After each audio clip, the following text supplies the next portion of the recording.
e princesas que disseram não ao casamento. Algumas das mulheres mais poderosas da história da Europa olharam para o altar e perceberam que aquilo não era um casamento, era um golpe de estado com flores. Não tinha nada de romance e amor, era meramente um contrato político elegante, dizendo parabéns pela coroa, agora entrega ela para o seu marido. E o mais curioso é que isso não era segredo para ninguém, todo mundo na corte sabia exatamente o que acontecia quando uma rainha casava. Os embaixadores, conselheiros e bispos. Casamento para um rei era bônus diplomático. Casamento para uma rainha podia ser a maneira mais rápida de perder o próprio trono. E algumas mulheres perceberam isso cedo o suficiente para fazer uma coisa pequena, quase trivial, mas que na prática explodia o sistema inteiro por dentro. Elas disseram não ao marido, ao contrato e ao teatro político que transformava o corpo delas numa aliança internacional. E quando uma rainha diz não ao casamento, isso não vira fofoca da corte, vira crise de Estado. Porque uma rainha solteira era o pior tipo de problema político que existia. Uma mulher no poder e sem dono. Oi, coroados e curiosos, eu sou a Steph e hoje a gente vai olhar para algumas das mulheres mais perigosas da história das monarquias europeias. Não porque elas comandavam exércitos ou envenenavam rivais, mas porque elas entenderam uma coisa que muita gente só percebe tarde demais. Que para uma rainha, às vezes, casar não era subir ao trono, era descer dele. E para você entender o tamanho da afronta que era esse não, a gente precisa dissecar como o sistema operava, porque a armadilha era perfeita e totalmente legalizada. Eu já comentei isso um pouco no vídeo de ontem, que eu falei como o casamento acabou com a vida da Margaret Tudor e a sua neta Maria Stuart. Eu vou deixar o vídeo aqui no final desse, mas resumindo. O casamento, na forma histórica, historicamente, nunca foi um problema para os reis. O rei casa com uma princesa estrangeira, ele continua mandando, ele ganha o dote dela, ganha a aliança do sogro, e se ela não parir um menino em alguns anos, ele arruma um jeito de anular o casamento, ou tranca a coitada num convento e pega outra. O risco político para o homem era completamente zero. Agora, a rainha, a mulher que tem o sangue real, a dona legítima da coroa, ela tá literalmente entregando o controle do próprio país no colo de um homem através de um conceito jurídico maldito chamado cobertura ou conventure. Na lógica jurídica e moral da Europa moderna, baseada no direito romano e no cristianismo, a mulher e o marido se tornavam uma só carne. E adivinha de quem era o cérebro dessa carne? Do marido. O marido manda. Ponto final. Além disso, em geral, o marido começava a ocupar tudo, desde o conselho, comandando exércitos e distribuindo cargos, até a rainha virar quase uma figura decorativa dentro do próprio reino. A rainha deixa de ser monarca ativa e é rebaixada de forma instantânea ao status de esposa do rei, reduzida a uma reprodutora de luxo que só serve para legitimar o poder do cara que agora senta na cadeira que era dela. Então, algumas mulheres olharam para o fundo dessa armadilha, olharam para os destinos trágicos das próprias avós e primas e irmãs que foram engolidas, presas ou escanteadas pelos próprios maridos e pensaram: eu não vou entrar nessa merda de jeito nenhum. Vamos então começar com a mais icônica de todas, Elizabeth I. Você acha que ela simplesmente bateu o pezinho no chão de veludo, fez bico e disse para a corte inteira: não quero me casar porque eu sou empoderada? Apaga essa imagem imbecil e infantilizada da sua cabeça agora. Se Elizabeth tivesse simplesmente dito um não seco no momento em que ela sentou naquele trono com 25 anos de idade, o conselho dela teria forjado um laudo de loucura, a Europa inteira teria declarado guerra, o Papa teria mandado assassinos no dia seguinte e ela não duraria 3 anos com a coroa na cabeça. Dizer simplesmente não seria a coisa mais burra, suicida e amadora que uma mulher naquela posição podia fazer, porque um não definitivo criaria um vácuo de esperança. E na política, quando você tira esperanças dos seus inimigos e dos seus aliados, eles partem para violência física. Antes de transformar o casamento no maior teatro diplomático da Europa, Elizabeth já tinha passado a infância inteira assistindo o que aquela instituição fazia com as mulheres da própria família. A mãe dela, Ana Bolena, perdeu literalmente a cabeça depois que o casamento com o bifão do Henrique VIII deixou de ser politicamente conveniente. A meia-irmã dela, Maria I, passou o reinado inteiro obcecada por um marido que mal ficava no mesmo país, porque o Felipe II da Espanha queria a coroa inglesa muito mais do que queria a esposa. A madrasta Catherine Parr acabou presa num casamento com um homem ambicioso e instável, o Thomas Seymour, que tinha um comportamento perigosamente inadequado com a própria Elizabeth adolescente. E no meio disso tudo, ainda tinha um histórico grotesco do próprio pai, a Ana de Cleves descartada como se fosse um contrato comercial mal assinado, e a jovem Catherine Howard, prima dela, praticamente uma adolescente jogada no tabuleiro político e executada quando o jogo virou contra ela. Então, quando a Europa inteira começou a pressionar a Elizabeth para casar, ela não estava olhando para um conto de fadas, ela estava olhando para um padrão. Então, ela não diz não, ela apenas recusa a engrenagem. Na verdade, ela desmonta o relógio inteiro, né? E usa as peças para cortar a garganta de quem tentar chegar perto. A Elizabeth I não recusou o casamento. Ela transformou a promessa de casamento na maior arma diplomática de destruição em massa que o século XVI já tinha visto. Ela inventou uma tortura psicológica muito mais cruel, muito mais refinada e muito mais lucrativa do que qualquer exército inglês conseguia bancar. Ela manteve absolutamente todos os monarcas da Europa esperando, não por meses, não por um aninho diplomático, por décadas. Ela transformou a política internacional num jogo de sedução sádico, onde ela era a dona do cassino. Vem o Felipe II da Espanha, o viúvo bizarro da irmã dela, o católico fanático que governava metade do planeta, oferecendo a mão e o império dele. Ela não manda ele a merda, ela manda cartas gentis, ela recebe os embaixadores dele, ela fala sobre alianças, ela deixa ele acreditar que tá quase lá. E aí o Felipe segura a frota dele, não por muito tempo, claro, porque naquele momento você não invade um país se você acha que vai ganhar a chave do cofre no altar. Aí depois vem o arquiduque austríaco, ela flerta, troca retratos, elogia os modos do cara, gasta o tempo. Aí vem os duques franceses, o de Anjou, ela chama ele de seu sapinho, chora em público, fingindo que o parlamento inglês é cruel e protestante, não deixa ela casar com o amor francês e católico da vida dela. Ela tira a culpa nos lordes quando quer dispensar o noivo e atira a culpa em Deus quando quer dispensar o conselho. Ela distribui migalhas de esperança como quem atira milho para pombo, deixando os príncipes sangrarem fortunas e embaixadas, presentes e tratados comerciais, acreditando que eles eram os favoritos na corrida pelo útero mais valioso do mundo ocidental na época. E do lado de dentro da corte, a fofoca comia solta. Ela mantinha o Robert Dudley, o favorito bonitão dela, sempre ali, orbitando a cama dela, alimentando o boato escandaloso de que ela já transava com ele, de que ele seria o rei consorte. Isso deixava os príncipes gringos em pânico, abaixando o preço das exigências deles e deixava os lordes ingleses em alerta máximo. E no fim das contas, qual é a genialidade perversa dessa manobra? Ela chegou aos 60 anos de idade e o que aconteceu? Ela segurou a coleira da diplomacia internacional, balançando uma aliança de ouro que ela nunca teve a menor intenção de colocar no dedo. Ela transformou o casamento em puro teatro político e a plateia só percebeu que o show era uma fraude quando as cortinas fecharam e ela já era totalmente intocável. Agora, se a Elizabeth jogou o jogo com a frieza de uma sociopata brilhante, a Cristina da Suécia chegou no meio da festa e simplesmente chutou a mesa inteira, derrubando todas as peças no chão e rindo da cara de todo mundo. Ela era a única filha viva de Gustavo Adolfo, o Leão do Norte, o rei sueco que transformou o país numa superpotência militar durante a Guerra dos 30 Anos e que morreu tomando um tiro no meio da fumaça da Batalha de Lützen.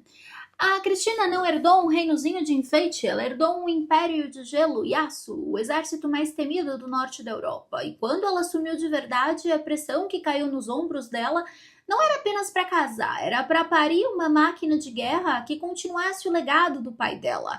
A nobreza sueca olhava para ela, esperando que ela escolhesse um primo militar qualquer, abrisse as pernas, entregasse o estado e fosse bordar a tapeçaria calada. Mas a Cristina olhou para o trono, olhou para a pressão esmagadora e para a obrigação de virar uma máquina de produzir herdeiro, engordando, sangrando e arriscando morrer de febre puerperal numa cama fria de Estocolmo para manter as alianças dos lordes intactas e simplesmente disse: eu não quero essa merda. Ela recusa o casamento e, como ela sabia que o sistema nunca ia deixar uma rainha solteira reinar em paz na Suécia sem uma guerra infernal, ela faz a jogada mais humilhante que um monarca poderia fazer com o próprio país. Ela abdica, ela pega a coroa da Suécia, a mesma coroa pela qual dezenas de milhares de homens morreram no campo de batalha para defender, arranca da própria cabeça e entrega para o primo dela. E não satisfeita em abandonar o trono para não ser propriedade de marido nenhum, ela se veste com roupas masculinas, junta uma fortuna absurda em arte, livros e dinheiro, foge do país a cavalo, se converte ao catolicismo, o que foi um tapa na cara do legado protestante do pai dela morto, e vai viver o resto da vida em Roma, gastando dinheiro com filosofia, com teatro, patrocinando artistas e tendo relacionamentos profundos e que a fofoca histórica crava como fixos com outras mulheres. Cristina trocou a obrigação de ser esposa e mãe da nação pelo direito de ser dona absoluta do próprio corpo e da própria conta bancária, como a gente diz, dona do próprio nariz. E a Europa entrou num estado de choque paralisante. Uma rainha que joga o poder fora porque o preço do poder era engolir um marido. Isso era uma anomalia tão gigantesca que nem os melhores teólogos conseguiam explicar. Ela deixou um trauma sistêmico tão grande que a coroa sueca precisou de décadas para entender o que tinha acabado de acontecer. Ficou igual o meme da Nazaré. Mas cuidado, porque se você está achando que dizer não para o sistema era um passe livre automático para empacotar as malas e curtir a vida em Roma, você está muito enganado. Porque a máquina da monarquia aprende rápido e pune pesado. Nem todas as que tentaram escapar do moedor de carne conseguiram fugir. Algumas tentaram, bateram de frente com as grades e foram simplesmente esmagadas e asfixiadas pelo próprio sangue real. Elas não tiveram um final feliz. Pega o caso da princesa Amélia, do Reino Unido, a filha caçula do George III, o famoso rei de Bridgerton, que perdeu a América. Ela inclusive aparece, o rei pergunta dela, né, como está a Amélia lá em Bridgerton. Ela nasce no fim do século XVIII, quando o sistema não precisava mais dela para herdar a coroa, porque ela tinha uma fila de irmãos mais velhos inúteis para fazer isso. Mas o sistema ainda precisava controlar o útero dela, porque uma princesa que casa errado vira um escândalo geopolítico e dinástico. O pai dela, o George III, num ataque de paranoia controladora e medo do casamento errado, sanciona em 1772 o Royal Marriage Act, a lei que transforma casamento de príncipe em assunto de Estado e proíbe qualquer descendente do George II, seu pai, de se casar sem permissão direta do soberano. Traduzindo, se você nasceu com sangue real, seu amor vira papel timbrado e o seu sim só existe se o rei deixar. E o mais nojento é que essa lei não nasceu da moral, nasceu do pânico doméstico. Os tios da Amélia tinham feito casamentos considerados impróprios e o George III surtou com a ideia de perder controle da dinastia. Então ele meteu o Estado no meio da cama e chamou isso de ordem. E a Amélia ficou trancada numa corte que parecia um convento deprimente, cercado por médicos incompetentes e regras sufocantes. Cometeu o maior erro que uma mulher podia cometer ali. Ela se apaixona por um homem que o sistema desprezava. O nome dele era Charles Fitzroy, um cortesão muito mais velho que não tinha o sangue real necessário e que o rei George III jamais, sob nenhuma hipótese, aceitaria como genro. A Amélia tentou, planejou o casamento secreto, deu um anel com as iniciais dela para ele, implorou por permissão, tentou barganhar. Resultado? Foi esmagada com o peso do silêncio e da lei. Ela não casou com o cara que queria, mas o preço por essa rebeldia invisível foi o isolamento. Ela não foi livre para viver, ela ficou presa na jaula dourada do castelo de Windsor, impedida de ter autonomia, de ter a própria casa, de ter qualquer controle sobre o rumo da própria história. Ela passou a juventude inteira adoecendo, definhando de tuberculose e tristeza, porque a monarquia preferia deixar a princesa apodrecer solteira no quarto do que permitir que ela entregasse o próprio status por um homem não aprovado pela máquina do Estado. Porque recusar o casamento dinástico exigido por eles não era bilhete mágico para a liberdade automática. Às vezes, dizer não era assinar a própria sentença de prisão perpétua domiciliária, onde você morria, no caso dela, aos 27 anos, abraçada com a frustração e com uma aliança que você nunca pôde usar em público. Agora, se a Elizabeth esticou a corda, e se a Cristina rasgou o contrato, e se a Amélia morreu enforcada por contratos, algumas mulheres encontraram uma saída tão genial, tão maquiavélica e tão burocraticamente perfeita que chega da inveja. A arquiduquesa Maria Ana da Áustria, irmã da Maria Teresa dos Habsburgo, cresceu no coração do império mais conservador da face da terra. Ela olhou em volta e entendeu a matemática maldita. Se eu casar, eu perco a minha identidade. A minha fortuna vai para o controle de um duque barrigudo de outro país. E eu vou passar os próximos 15 anos grávida. E se eu sobreviver aos partos, vou terminar minha vida como uma viúva chorosa em algum castelo mofado de uma corte secundária.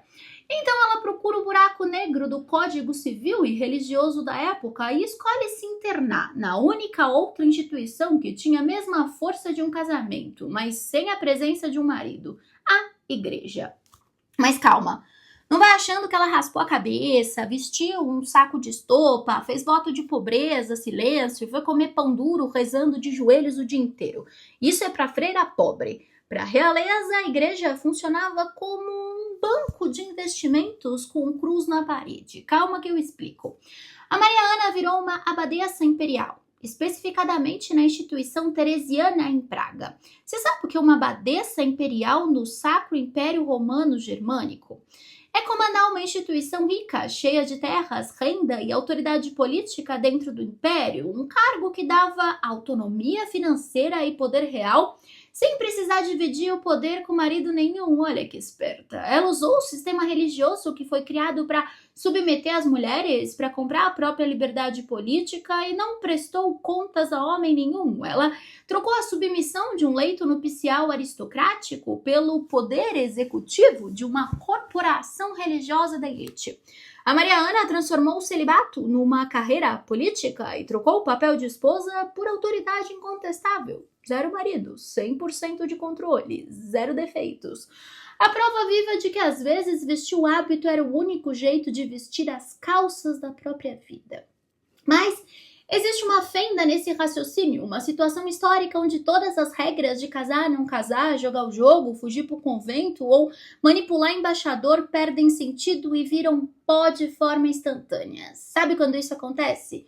Quando a base do sistema inteiro, o país inteiro, a monarquia inteira entra em colapso, pega fogo e desmorona na tua cabeça. A gente joga os holofotes na Madame Elizabeth, irmã caçula do rei Luís XVI da França. Essa mulher passou a vida inteira na corte de Versalhes, sendo a princesa solteira devota, aquela que se recusou a casar com príncipes estrangeiros porque dizia que amava a própria família e o próprio país demais para viver numa corte na Itália ou na Espanha. O casamento teria sido o passaporte de saída dela. Se ela tivesse aceitado qualquer uma das propostas diplomáticas que jogaram no colo dela, ela teria saído da França anos antes da Revolução Francesa começar. Ela teria salvo o pescoço deitando na cama de um duque estrangeiro. Mas Elizabeth decidiu ficar. Ela recusou o casamento e recusou o exílio. E quando a guilhotina da Revolução começou a descer, cortando o pescoço real de forma indiscriminada, quando o povão invadiu o palácio, quando o irmão dela, o rei, foi julgado como traidor e a cunhada dela, Maria Antonieta, tem a cabeça decepada, depois de um show de horrores nos tribunais, a Elizabeth não ganhou um passe livre por ser solteira ou por não ter marido governante. O Tribunal Revolucionário olhou para ela e viu a mesma mancha de sangue real apodrecido que estava arruinando a França. E aí eles arrastam a Elizabeth para a Praça da Revolução em maio de 1794 e ela também perde a cabeça, simples assim. O colapso do sistema monárquico engole a mulher rebelde, a submissa, a solteira e a casada exatamente com a mesma brutalidade. E agora, a gente recolhe o sangue, fecha os livros e encerra o teatro, porque a linha que liga todas essas mulheres que a gente dissecou hoje é exatamente a mesma.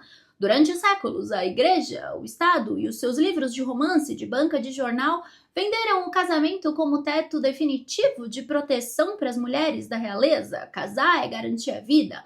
Mas quando você olha de perto, quando você rasga a seda do vestido de noiva e olha a documentação, os testamentos e a lei crua, o casamento real nunca foi proteção, ele era o contrato oficial de transferência de poder, patrimônio e corpo. Mas, independentemente do final que elas tiveram, todas elas olharam para a proposta do Felizes para Sempre e perceberam a mesma mentira asquerosa que sustentava tudo. Casamento, nesse caso, nunca foi romance para uma rainha. Casamento sempre foi pura e simplesmente uma mudança forçada de governo. E as poucas mulheres que entenderam isso cedo o suficiente, que se recusaram a ser rebaixadas a inquilinas do próprio trono, foram justamente as únicas que conseguiram mandar de verdade. E eu espero que você tenha gostado desse vídeo. Se você gostou, aproveita e se inscreve no canal, se torna membro, porque o nosso sistema ainda está muito pequeno e a gente não tem muitas views, porque é de história e tudo mais. Então, assim, ajuda aqui a gente a crescer. Eu te espero amanhã às 8 horas da noite para o próximo Steph Flix e um beijo grande.